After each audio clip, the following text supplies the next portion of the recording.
हाय, कशा आहात सगळे? स्वस्त व आनंदी असाल अशीच आशा करते मी.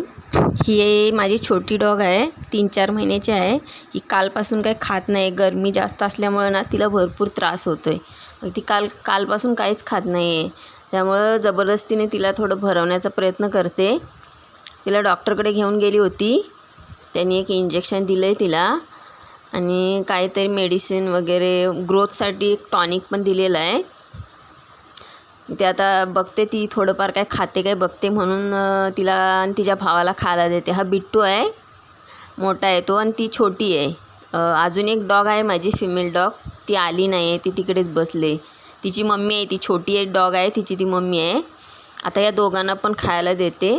आता काय खात आहेत का बघते. तिला तरी जबरदस्तीनेच भरवते मी. हा बिट्टू पण भूक लागले बोलत होता. दोघांना पण खायला दिलेलं आहे. बघते आता काय खात आहेत काय दोघं पण थोडंफार. आणि ती गरमी जास्त असल्यामुळं कसं डॉग लोकांना त्रास होतो ना गरमीचा जास्त. त्यामुळं दूध किंवा दही भातच देण्याचा जास्त मी प्रयत्न करते त्यांना. आणि हे स्ट्रे डॉग आहेत. हे इथेच असतात लहानपणापासून. ह्यांना पण काहीतरी गरमी जास्त असल्यामुळं काहीतरी दूध भात दही भात देते मी, नेहमी देते ह्यांना. ते आज पण आता आलेले आहेत. सकाळी किंवा संध्याकाळी त्यांचं टायमिंग असतं.